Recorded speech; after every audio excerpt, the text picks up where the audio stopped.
because Bill Wiley and Mike Reed. well, no, I changed it already and it went back. So let me see how to create this. I So was anyway, reading. how are you, Mike? I'm doing good.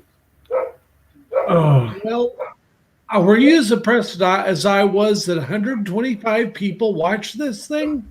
I thought that was very cool.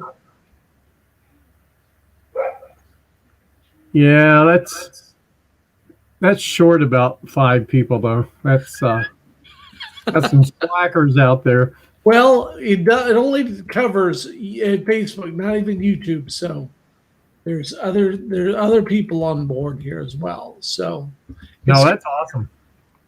Actually, if we get one person to watch it, that's awesome. that's the whole idea. Just make it start big.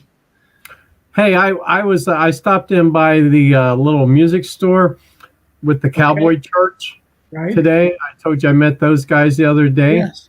Uh-huh. They've got they're working on quite a bit of stuff. I told him that I need to get a hold of him and he needs to pop in one day on this show. Right. Exactly. And he can tell me, he knows everybody and everything that's going on in Branson. Steve Avery, that's his name. I think the last name's Avery. He used to pitch for the Braves, I think. Well, and he just hired a guy that's moved here to be his video guy. And this guy, and Steve buys stuff on a auction. Okay. Music stuff and video, all type of stuff real cheap. Look at the new banner. He got one of the big Sony cameras, the kind that I used to studio people walk around and take, they're outdated now, but I mean, it's not your little buy it at Best Buy thing. I mean, it's $30. Yes. Look at the new banner. Mike Reed and Dale Wiley. Yes. I told you I did it right. On Knee Deep in Rubber. Yes, I got it, and I've had a wonderful day. I've had so much fun today, but I have to direct everybody to make sure they listen to the Dale Wiley Show tonight because I interviewed Manuel. And do you know about Manuel? Being in Nashville, I think you might. I don't. Manuel has been a tailor to the stars since the 40s. And basically, he's worked with everybody from the Beatles to Lady Gaga to Elvis to Michael Jackson. He's been involved with every one of those things, and he's such a cool guy. And I had such a nice talk with him today, and talk about a guy that's witnessed every bit of history that guy has. Now, what does he do? He's a tailor. He does clothing. I have met him. Yeah. He used to have a shop right down on Broadway. Well, he started out on West End. I know that because the first time I went in there, I was so impressed because he actually had the very small pants of the Graham Parsons duty suit. And that was so cool to me because that was such a big, it showed how small a person Graham was, but also was, I was met just so him. cool. Super nice guy. Really? And and if people don't know it, the nudie suits. I mean, you've seen all the what would be more familiar to people nowadays is probably Buck Owens or Marty Stewart, the jackets, all the glitter, all the rhinestone stuff. Yeah, and he explained to me he just made kind of whatever the artist wanted, Yeah. And that's what he did. And he had a Cheryl Hare Branson. Uh-oh. Cheryl Hare is calling it for Branson. Keep talking, Dale. Keep talking. Well, again, this thing that I did on Manuel. Cheryl, I'll have to call you back in a little bit. I'm on the podcast on the internet right now. Fun thing. Just to talk about all the suits he's been involved in, all the clothing, and even his start. You know, his story is so interesting, and I really enjoyed talking to him today. Yeah, he was a big part of the music industry, and doesn't play. I mean, I don't assume he plays anything. He plays sewing machine and needle and thread and Exactly. and ideas in his head. And Exactly. I don't think is he in Nashville now? I don't think so. He is in Nashville, and he was there today gluing rhinestones on the fabric. He's so wonderful and so cool, and I just want everybody to hear that interview. So does he have a store? He does. And what's so interesting is his daughter Morelia is the one who hooked us up. And Morelia is not only the daughter of Manuel, she's the granddaughter of Nudie. So she is the rhinestone princess. She truly has the most rhinestone heritage of anyone. Wow. Yes. So yeah. Well, I saw where you had a surprise guest, and that was my next question that was coming up. We were hoping to get him on the StreamYard thing, but it didn't work out. And Morelia and I worked very hard. We didn't get it to happen, but we had a wonderful phone interview. So that's why it's just on the podcast.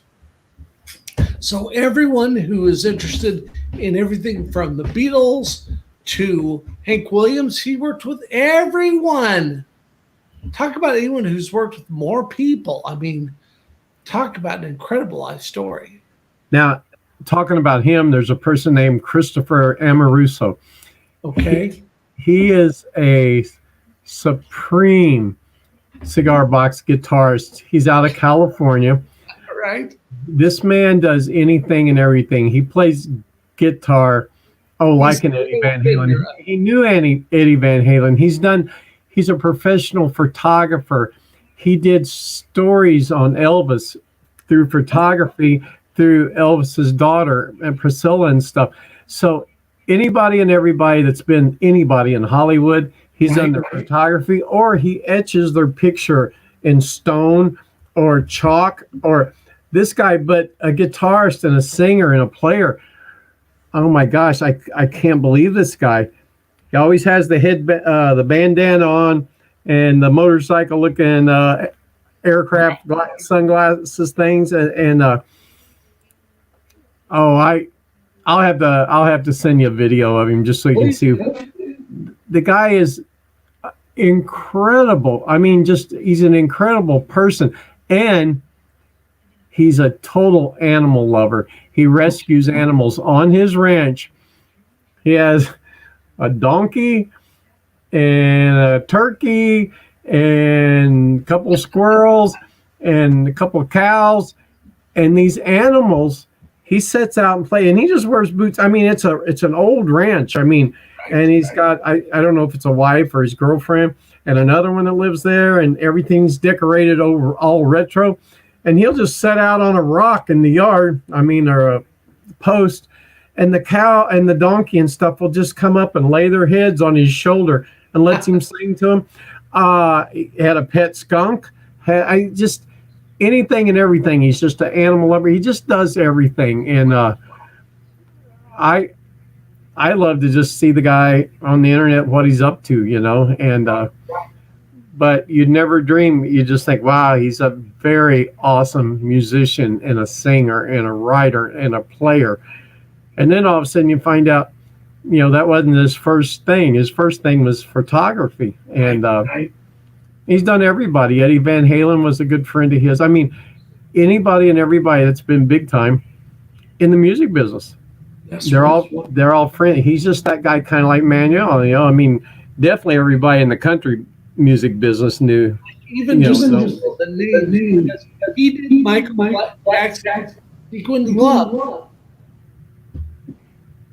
Do what? You cut out. Michael Jackson's Sequined Glove. He did everything, and just such an interesting guy. Well, cool. We got to get these two on together. Let them talk. Yes. But it's amazing. Nashville's, for people that don't know it, Nashville's an amazing place. If you're pumping gas, the guy next to you may be the president of RCA Records or something like that. It's just that way the town is. Publishing is just huge there, and not only music, but like Bibles and just all kinds of. There's a lot there, but it's changed a lot over the years too.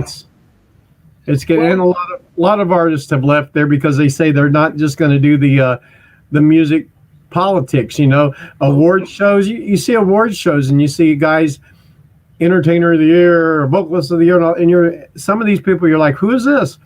Well, it's a business. It's record companies making sure that they won so they can sell those albums because this guy or gal's a new artist. I mean, it's tons of people, Neil McCoy, Toby Keith, a lot of people just moved out of there and said, we're just not going to play the game anymore. I mean, let's face it, one year, the category a few years ago was Entertainer of the Year. Now, whether you like Garth Brooks or not, he came back and he's done anything and everything you can do. He was in the category and for Entertainer of the Year, and Lady Antebellum won it.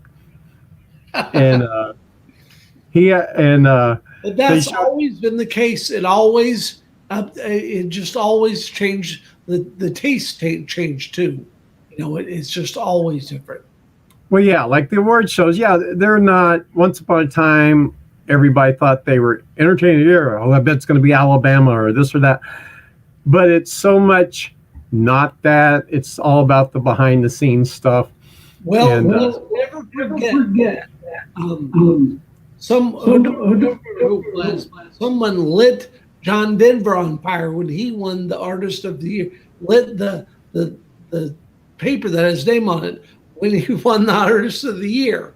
That's such a rock and roll thing to do, or such a country thing to do.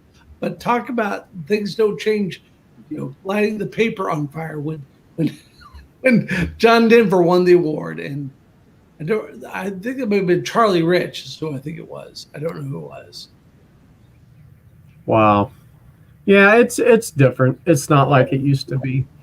It was used to in Nashville. You could go over on Music Row or different places, and me and a friend were walking around just off Music Row one night when they were huge, Alabama, and we looked over, and right there on a condo, on the back deck on the condo was Alabama sitting out there having a little barbecue, and we're like, oh my God. And that's like when they were huge. And you could see, Nashville was the place to go. And now you still may be seeing stars, but you just don't really know who they are. It's more of the thing that I see is, at one time it was New York and LA, and now it's kind of New York, LA, and Nashville. And it's become a bigger hub for more different things, but not only just music. Yeah, it has. And it's, I don't know, I was there 22, 23 years, and the time just came to go ahead and leave. I mean, it was, I'd reached the point where mainly the stuff I was doing was corporate DJ work. Right. And like that includes weddings and stuff like that. Now, this was a good living. I mean, this was, there's people out there pay a lot of money. I was doing a wedding at the Governor's Club. That's a huge golf course down there.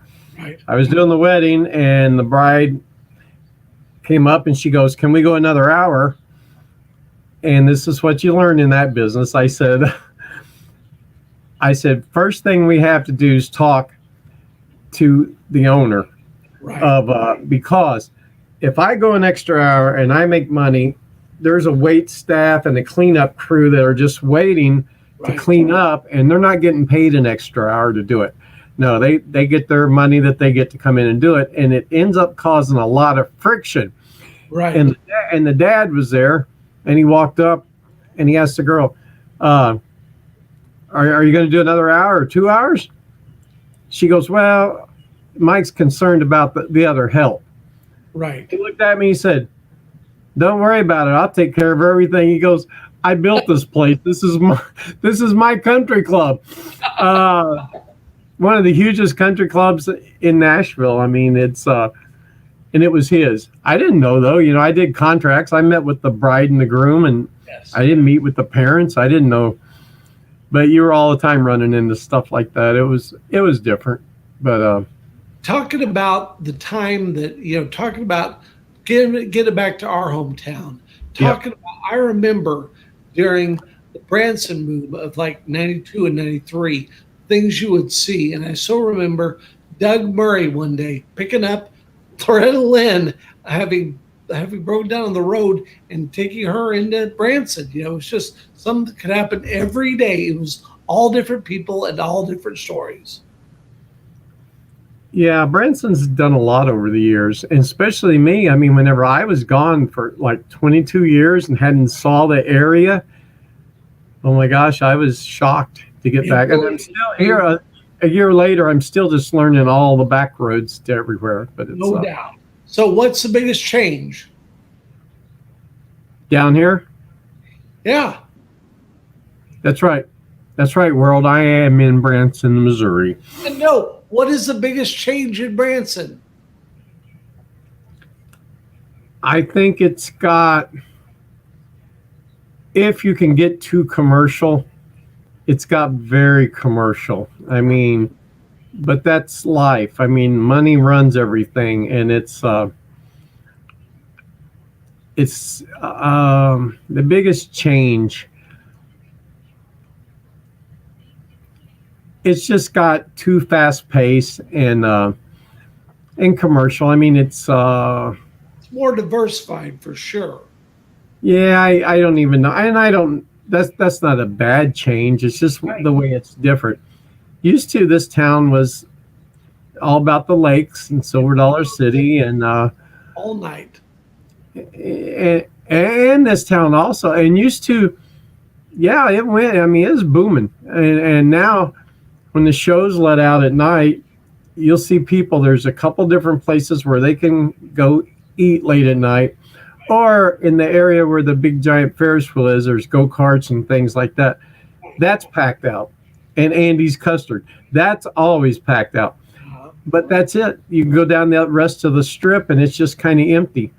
I think the rest of the town kind of looks at it as, let's try to make our money during the day. Let's open at 8 or 9 in the morning. And, hey, once people go to the shows, then we'll close down and go next year. Right. And it used to be also, there's so many stories about this. There was a lot of big stars here in town that had shows you could go see. Right. I mean, the Oak Ridge Boys, Charlie Pride was here. There was all kinds of people here. And I've heard that different people in town wanted them gone because that was taken away from their shows. Right. And that's just, and if that's the case, that's just business. But I've also heard that a lot of the big stars said, hey, we can make more money going out and doing concerts, and we don't have to mess with all that traffic and all that stuff. So that was a big part of it. That was a big part of it. Well, we'll see what's going to happen this summer. I heard on TV a while ago on the news, just as I was walking through the house, where they're saying, the new administration is saying that by spring, everything's going to be opened up. Everything. And today, California opened up everything. Right. Well, I don't know. The virus thing isn't actually under control yet. I don't know. I think if they close down everything, and it sounds like I'm getting political, but I'm not. I'm on the entertainment side of it. I think if everything gets closed down and the gas goes way up and all this, right, it's going to really hurt this area, I think, because I don't know, though. People get kind of like, what is it when you're stuck in the house for a while and you get the fever and you're just ready to get out and go. So maybe it won't. We'll tell them what now that's going to be. But again, you could do it 10 different ways and you still wouldn't know. So the idea is let's get out there and see what's going on. That's my idea. I think that's it. I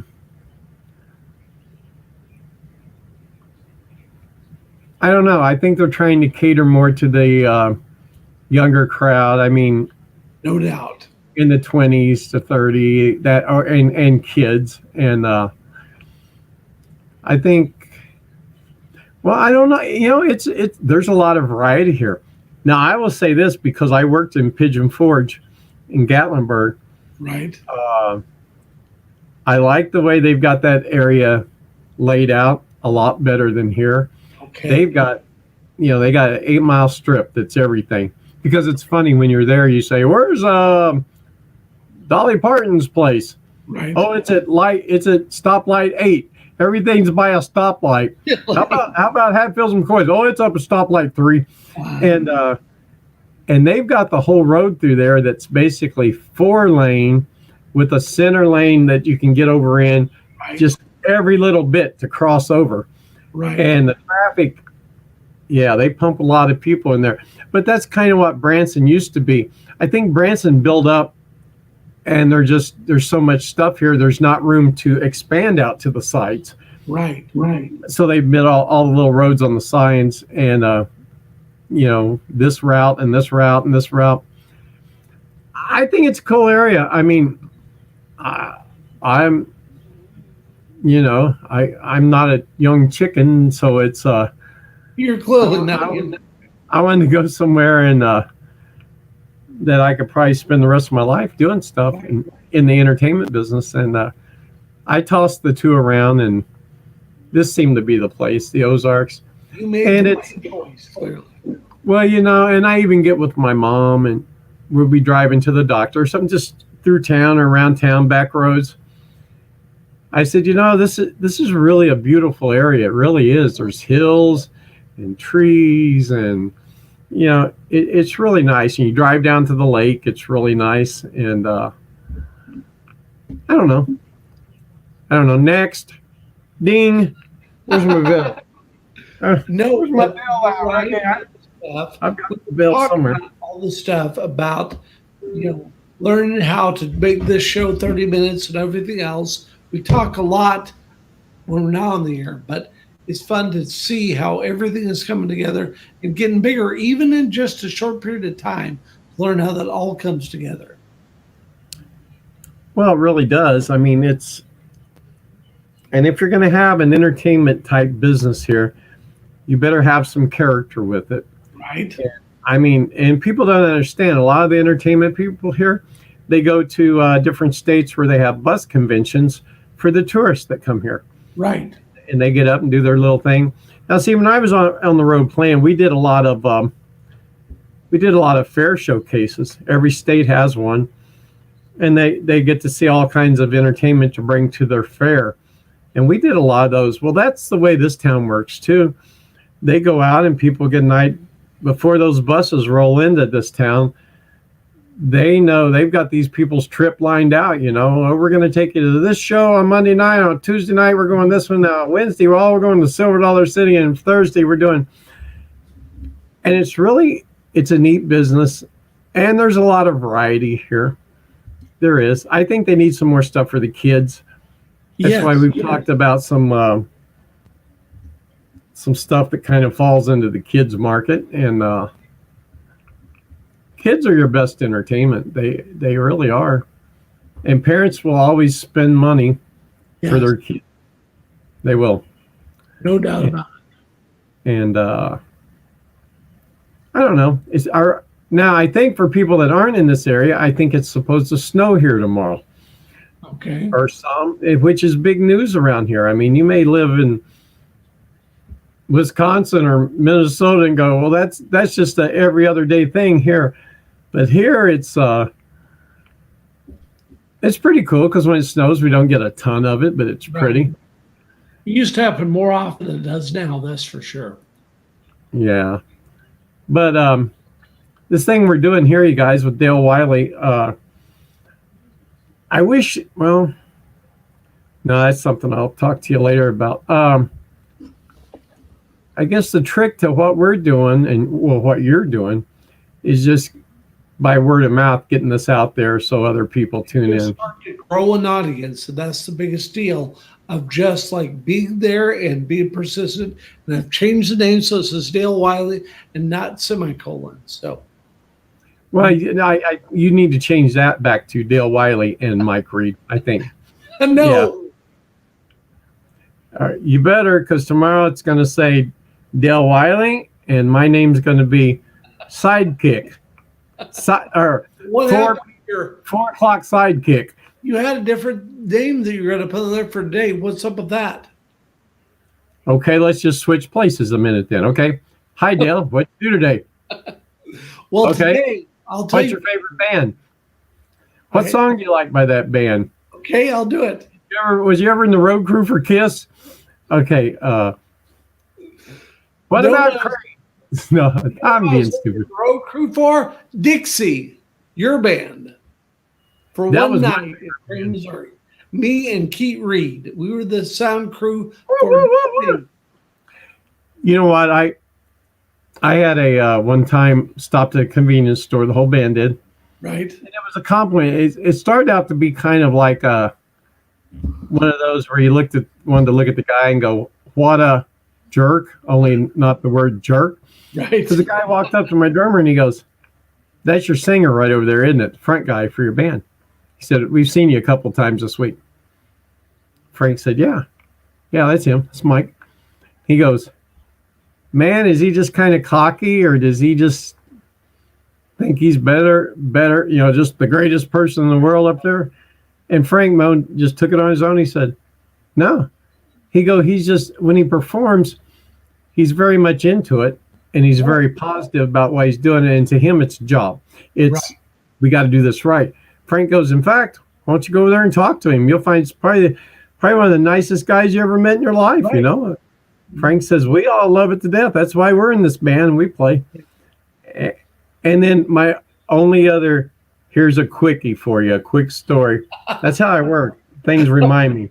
Do it. We were going to fill in a club out in New Mexico somewhere. Okay. I forget. But another band that had played there, they said, it's an old guy and his son that own this place. Okay. They go, you got to, he goes, they're rough, they fire a lot of bands and stuff. So you just go in, do your top job, So we pulled in the night before and we're just sleeping in the bus. Right. And then one of these other guys told me, the old guy in his 70s, they go, he's in charge of it. And they go, "You'll hit it off great." All of his buddies call him, "Hey, Chucky." That's what they call him, Chucky. I said, "Okay." So somebody's beating on the bus door. I get up. There's the old man with the cowboy hat. I just open the door. He goes, "You must be in my band for this week." I said, "Yeah, how you doing, Chucky?" Well, come to find out, that's the worst name that anybody's ever called him, Chucky. So we lasted about a day there, and they put us in a band house, and there was peanut butter and jelly on the table in the kitchen, and one of the mattresses was, without getting into detail, you didn't want to sleep on it. Right. And they said, we washed it off in the shower, and and I said, "I refuse to Wash stay the mattress off in the shower?" Yeah, they needed to. And I said, "I refuse to stay in this place." And they said, "It's a band house and bands don't ever take care of it, so we're not going to take care of it." Right. And that night they said, it was, "You're too loud. You're not loud enough. You're too loud. Well, your lights are too bright." Blah. Right. I said, "You know what? I told them, I said, this is not that fun a gig." Right. And they said, "Well, if you don't like it, you can just, don't let the door hit you in the hind end." Right. I said, "You know what? That's exactly what we're going to do. As soon as we finish up next set, we're packing our stuff. You can give us our money for the 2 nights or whatever, and we're out of here." That's the only time but it was our own fault because I called the guy the wrong name, Chucky. Well, you were told to get called the wrong name, though. Well, yeah, it was going to be miserable, though. It was. And let's talk about my experience roading with you and Keet Reed. What was that like? Having me and Keet Reed as roadies. Well, you guys were so wanting to do it, we could pretty much tell you anything. Here, take these cords in this stand over there. Take this over there. Yes. But we weren't rough like that. I mean, it was very cool because you had a couple young guys that thought the world of us. Really loved rock and roll and wanted to be involved. Yes. And you guys did, and it was a pleasure, man. I mean, it was like having little brothers or something that wanted to go with your band. And I remember that I went out and actually tuned your guitar, and no one had ever done that without a tuner. And it was like, let's get this done right. And you did it right. But it was so cool to just get to be there and be involved in that. All the rock and roll stuff was so fun. we always let quite a few people go with us if they wanted to. Good friend of mine, Marion Crum, he used to go with us all the time. They called him Duke, and he'd just stand there with his arms crossed and a big cowboy hat, and he could be, I'm the manager. If you got anything to say it to me, Well, real quick in Dodge City one time, outdoor thing.